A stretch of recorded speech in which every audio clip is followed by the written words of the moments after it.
Hello दोस्तों, एक बार फिर से आप सभी का स्वागत है सृष्टि स्टडी पॉइंट में। और आज मैं बहुत ही ज़रूरी बात लेके आई हूँ जो कि जिन्हें जॉब चाहिए उनके लिए बहुत ज़रूरी है। तो आज मैं बात करूँगी, सीधे बिल्कुल आपको बता रही हूँ, पेट के बारे में।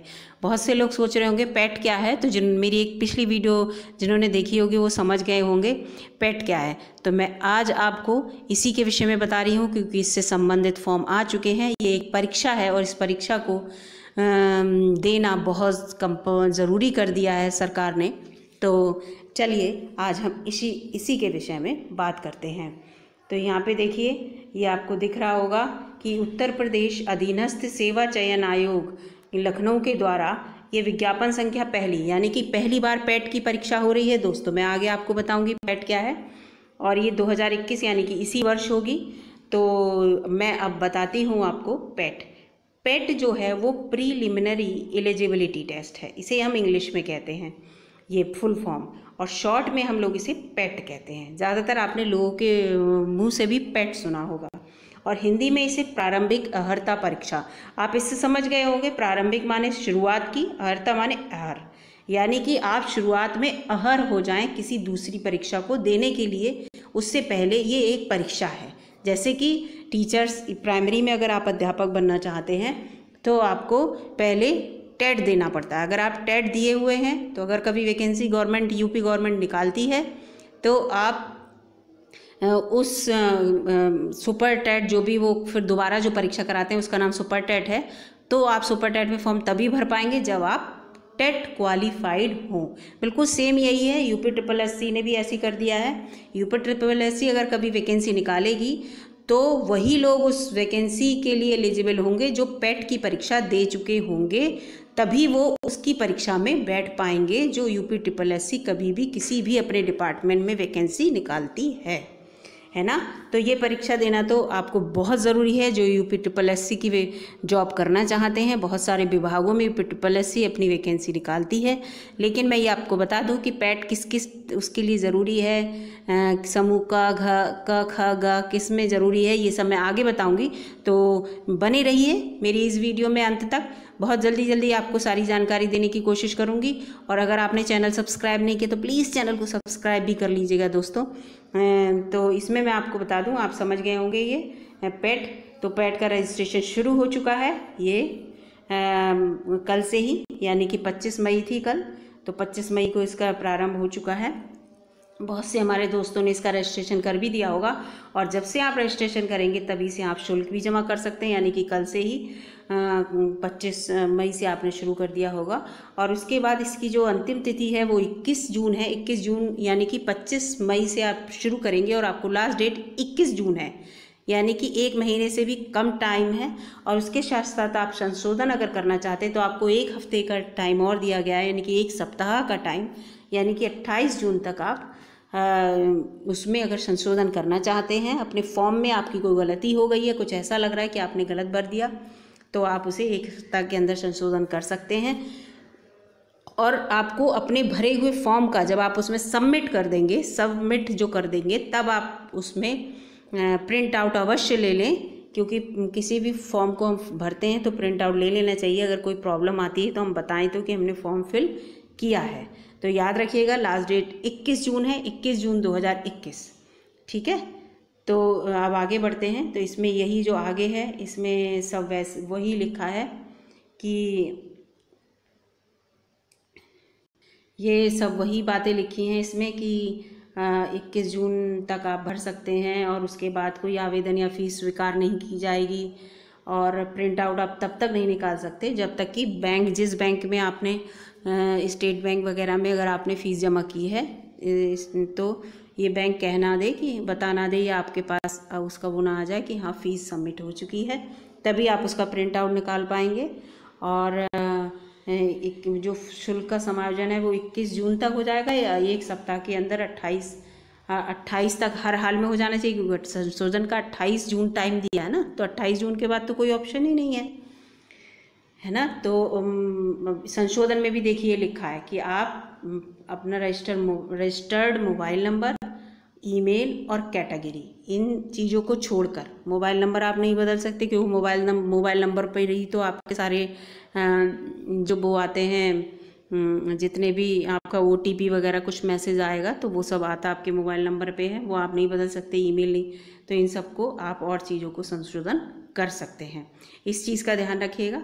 इसके साथ साथ आगे आते हैं, इसमें ये लिखा है कि आप जो भर्तियां हैं ये समूह गा की हैं। देखिए समूह गा की भर्तियां हैं, इस बात का ध्यान रखिएगा। सबसे ऊंचा जो पद होता है वो का, फिर खा और गा माने तीसरी तृतीय श्रेणी के जो पद होते हैं। बहुत UPSSC बहुत से डिपार्टमेंट में क्लर्क वगैरह की वैकेंसी निकालती है, ये वही वैकेंसी आप समझ लीजिए।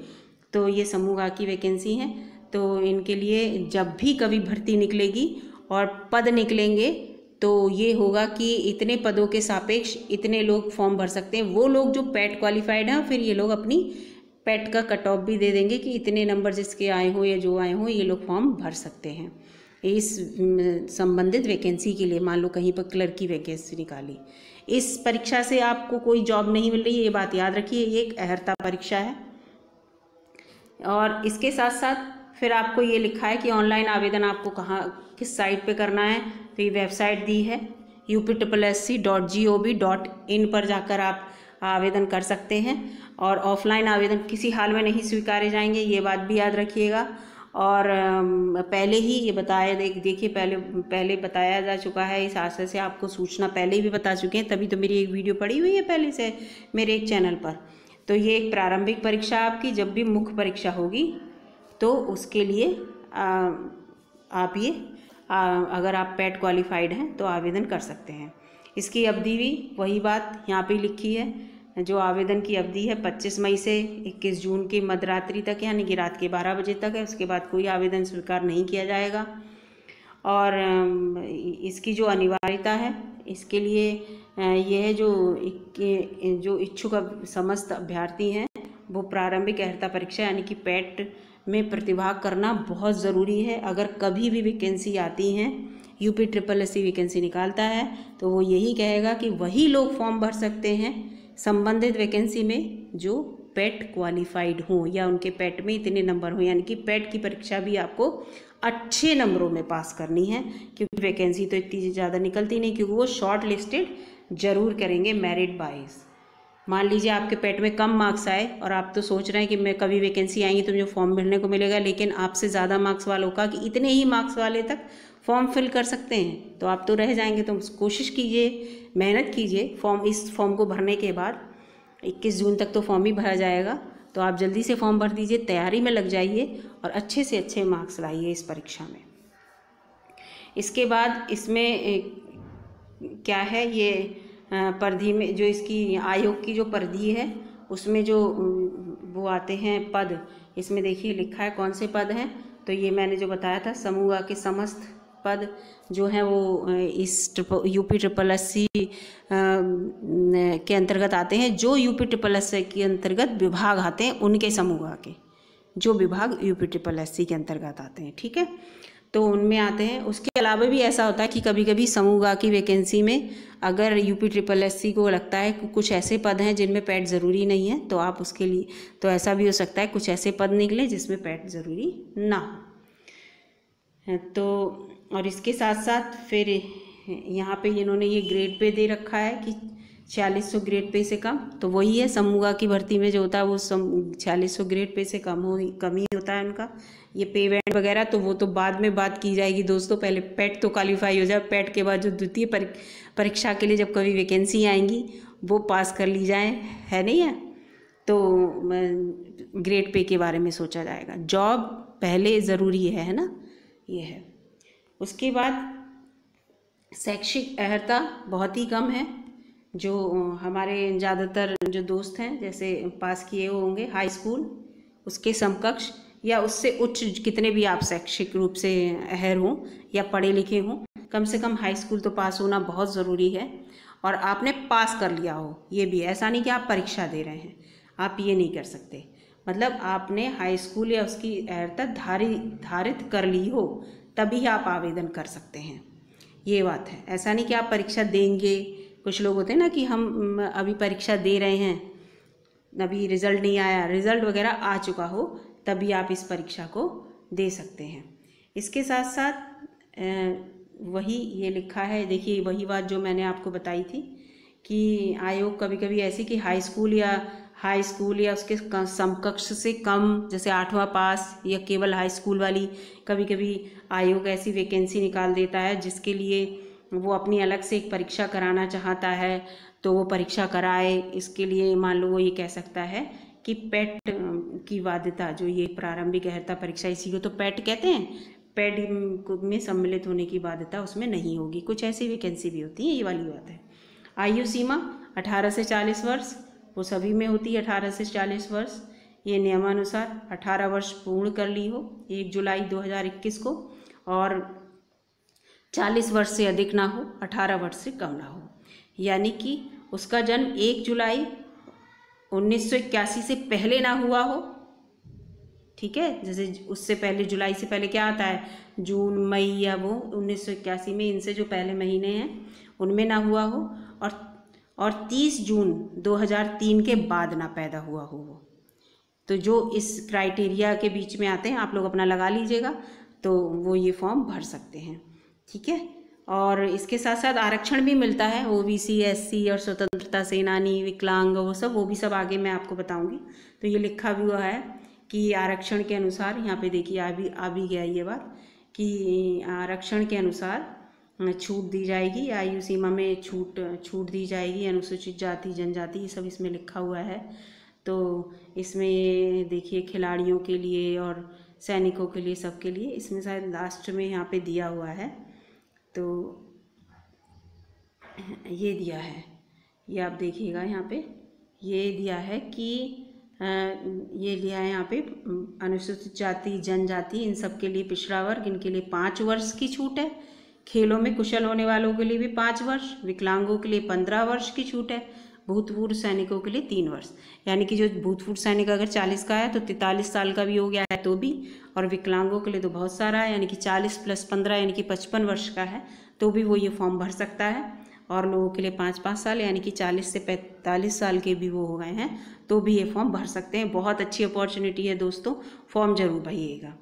इसके साथ साथ और भी इसमें है, और जो परीक्षा का, इसमें यही बात बताई है कि परीक्षा का जो पाठ्यक्रम है वो पहले ही अपलोड किया जा चुका है, तो इसका एक मैंने वीडियो भी बनाई है कि इसमें पाठ्यक्रम में क्या क्या आएगा, वो आप जाके देख लीजिएगा। तो इसको इसमें इन्होंने पाठ्यक्रम को इसमें लगा भी दिया है, अभी मैं आपको दिखा दूँगी। तो यही सब इसमें है। और जो परीक्षा की तिथि है वो अभी इन्होंने बताई नहीं है, देखिए वेबसाइट के माध्यम से आपको सूचित कर दिया है, क्योंकि ये इस समय पेंडेमिक टाइम चल रहा है तो एकदम तिथि को वो नहीं दे सकते, क्योंकि जितनी भी परीक्षाएं भी होने वाली थी सबको उन्होंने टाला है आगे की तिथि के लिए, कि जब भी ये हमारी जो इस समय दुनिया में सिचुएशन चल रही है, ये जब नॉर्मल हो जाएगी तो आगे की तिथि दी जाएगी परीक्षाओं की। तो इस परीक्षा की तिथि देना भी उचित नहीं था। जब भी सब कुछ नॉर्मल हो जाएगा दोस्तों तो ये तिथि अवश्य दी जाएगी और ये परीक्षा अवश्य होगी दोस्तों। काफ़ी टाइम से इसका वो चल रहा है, तो आप तैयारी में लगे रहिए। वैसे भी अपने मन को आप दूसरी तरफ लगाइए, पढ़ाई लिखाई में लगाइए। ये जो पेंडेमिक चल रहा है कोविड का, इससे दूर रहिए, अपने मन में ये बातें बिल्कुल मत बिठाइए। तो आपको अच्छा समय है, अभी घर पे बैठिए, अच्छे से तैयारी कीजिए। और इसमें जो एक बात और है जो बहुत ज़रूरी है, ये जो आपका प्रारंभिक अर्हता परीक्षा है, जो प्रतिभाग कर लेंगे उनका स्कोर, परीक्षा परिणाम, ये सब वेबसाइट पे आ जाएगा और ये सिर्फ 1 वर्ष के लिए मान्य होगा। जिस दिन ये अपलोड कर दिया जाएगा वेबसाइट पे आपका रिज़ल्ट, उस दिन से सिर्फ 1 वर्ष के लिए, उसके अगले ये फिर आपका फिर आपको नेक्स्ट ईयर फिर ये परीक्षा देनी होगी। यानी कि 1 वर्ष के अंदर अगर कोई वैकेंसी आती है UPSSSC के द्वारा और फॉर्म आपने भर दिया और अच्छे से परीक्षा पास कर ली तो ठीक है, और 1 वर्ष बीत जाने के बाद ये परीक्षा फिर होगी। जैसे टेट वगैरह होते हैं वो तो 6-6 महीने में होते हैं, ये साल भर में होगा। और आप अपने स्कोर भी बढ़ा सकते हैं। कभी कभी ऐसा होता है कि पहली बार में अच्छे नंबर नहीं आए तो अगली पैट देंगे तो अच्छे नंबर आएंगे। इसमें काफ़ी ऑप्शन है। आवेदन कैसे करें, इसमें यही है, आवेदन कैसे करें, ऑनलाइन प्रक्रिया है, ये सब लिखा हुआ है। तो इसमें जो भी वो है उस सब का आपका ध्यान देना है। तो ये पाँच उसमें है। सबसे पहले तो आपको रजिस्ट्रेशन करना है, फिर आपको अपने फ़ोटो और सिग्नेचर अपलोड करने हैं। कितने साइज़ के करने हैं वो भी अभी बताऊंगी। फिर जो बचा हुआ फॉर्म का पार्ट है वो आपको फिल करना है। फिर आपको फ़ीस जमा करनी है। फ़ीस जमा करने के बाद एप्लीकेशन फॉर्म को सबमिट करना है। सबमिट आप कर देंगे, उसके बाद आपको प्रिंट ज़रूर लेना है। 5 प्रक्रिया हैं इसमें, आपको ध्यान रखिएगा, इसको आपको फॉलो करना है, ठीक है। फॉर्म भरते वक्त ध्यान रखिएगा दोस्तों। और इसके आगे आपको कैसे फॉर्म भरना है ये सब दिया हुआ है, कितने वर्ष, और सारे निर्देश दिए हुए हैं कि आपको सबमिट बटन दबाना। जब आप फॉर्म भरेंगे तो ऑटोमेटिकली उसमें सब कुछ आता रहेगा, तो आप उसको भरते रहिएगा। बस आपको एक ये बात बता देती हूँ कि फ़ोटो कैसे अपलोड करना है। फ़ोटो में क्या क्या फ़ोटो आपको यही सब बताया। ज़्यादा चमकदार नहीं होना चाहिए, साफ़ होना चाहिए, बिल्कुल पूरा सब कुछ दिखना चाहिए, आपके शिखर से लेकर ठुड्डी तक सब कुछ। चेहरे में दोनों कान दिखने चाहिए, ऐसा फ़ोटो होना चाहिए।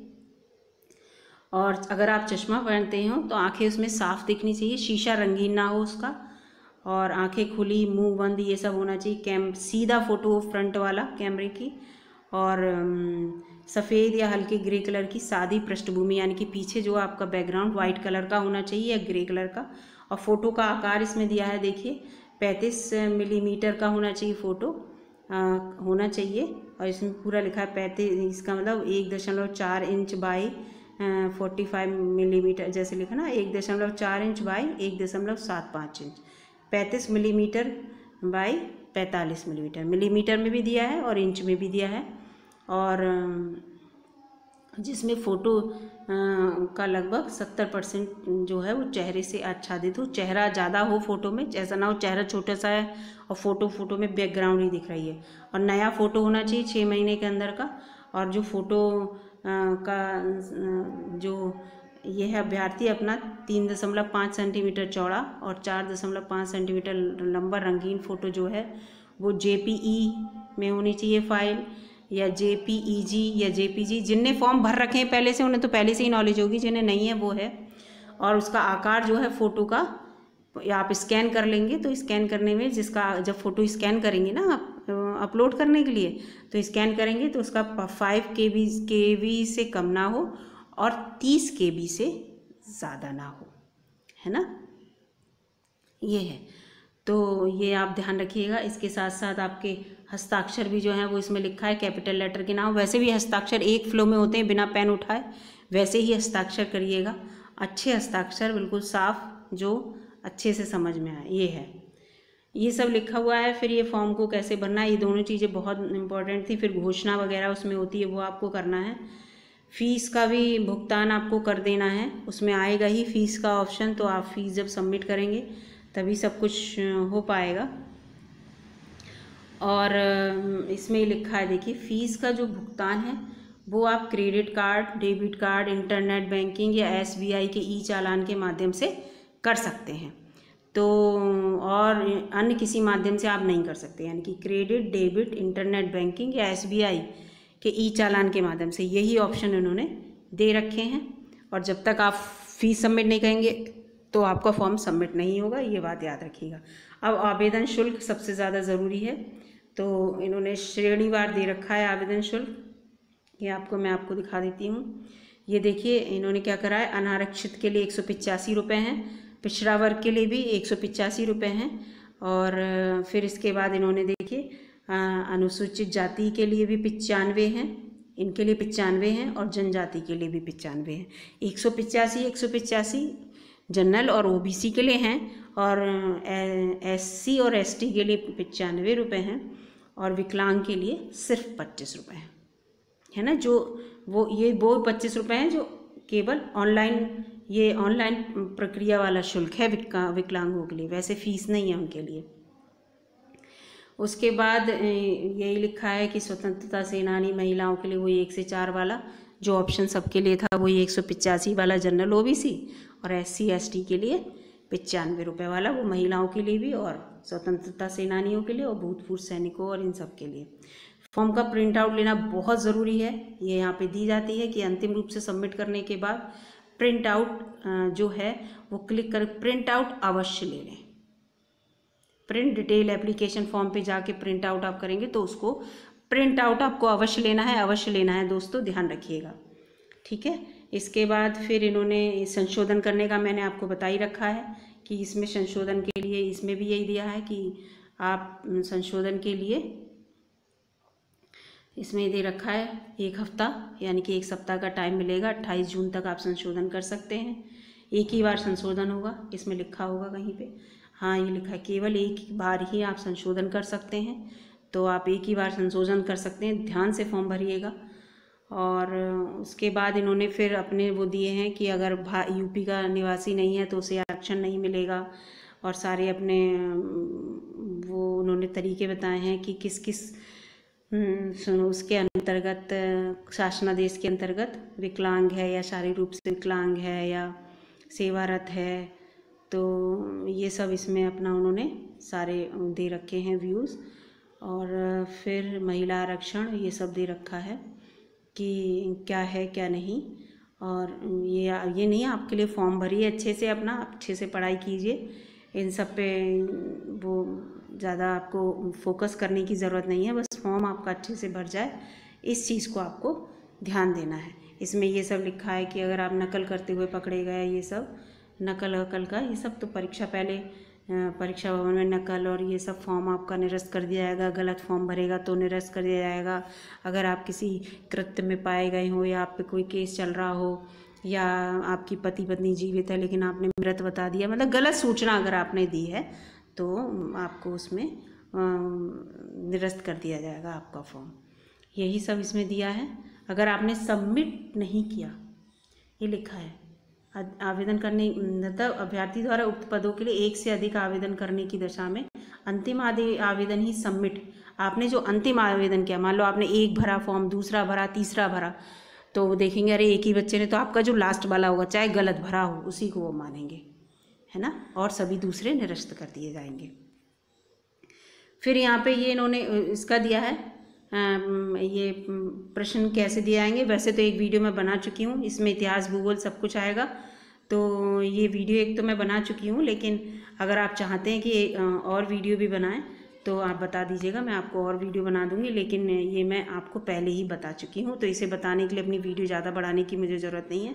बस ये फॉर्म भरना है आपको पहले अच्छे से, सिलेबस तो आप बाद में भी देख लीजिएगा, और अच्छे से फॉर्म भरने के बाद आप फिर तैयारी कीजिएगा। बस एक बात मैं मेन है यहाँ पे जो मैं आपको बता देती हूँ कि आपका जो वही है कि ये जो प्रश्न पत्र है वो कठिनाई का स्तर जो होगा वो मैंने उसमें भी बताया, अपनी NCERT तय करेगी, मैंने बता रखा है आपको। और उसके साथ साथ मैंने आपको बताया था कि प्रश्न पत्र जो होंगे वो उसमें प्रश्न जो होंगे वो बहुविकल्पीय होंगे, वस्तुनिष्ठ टाइप होंगे, तो वो मैं आपको बता चुकी हूँ। और 1/4 जो है माइनस मार्किंग होगी, यानी कि अगर आपके 4 क्वेश्चन गलत हैं तो 1 क्वेश्चन आपका सही कट जाएगा। 4 तो आपके गलत हैं और 5वां एक आपका सही वाला भी कट जाएगा, तो इसमें माइनस मार्किंग है। तो दोस्तों फॉर्म को अच्छे से भरिए, बढ़िया से भरिए और अच्छे से तैयारी करिए दोस्तों, और जिससे कि आप परीक्षा को पास कर सकें। इस परीक्षा को पास करने के बाद आपको कम से कम एक उम्मीद तो बनेगी कि कभी भी UPSSSC अगर वैकेंसी निकालती है अपने विभाग में समूह ग की, तो आप एलिजिबल होंगे, आपको खुशी होगी कि मैं एलिजिबल हूँ, मैं ये फॉर्म भर सकता हूँ। जैसे कि टीचर्स में जो टेट क्वालिफाइड होते हैं वो बड़े खुश होते हैं सुपर टेट का जल्दी से फॉर्म आए और मैं भर पाऊँ, क्योंकि मैं टेट क्वालिफाइड हूँ। इसीलिए अगर आप पेट क्वालिफाइड कर लेंगे तो UPSSC के द्वारा जो भी परीक्षा होगी, जो भी वो नाम देंगे अपनी उस परीक्षा का, उसके लिए उसका फॉर्म भरने के लिए आप एलिजिबल होंगे। तो मेरी शुभकामनाएं आप सभी के साथ हैं और आशा करती हूं कि आप इस फॉर्म को बहुत अच्छे से भरेंगे, बिना किसी गलती के आपका फॉर्म एक्सेप्ट होगा और आप इस परीक्षा को देंगे और इस परीक्षा में निश्चित रूप से आप पास होंगे। मेहनत करिए, हमेशा पॉजिटिव सोचिए, नेगेटिव बातों को अपनों से दूर रखिए, तभी आप सफल हो पाएंगे। मिलती हूँ आपसे अपनी अगली वीडियो में, लेकिन दोस्तों चैनल को सब्सक्राइब करके जाइएगा प्लीज़। तो चलिए तब तक के लिए दोस्तों नमस्कार।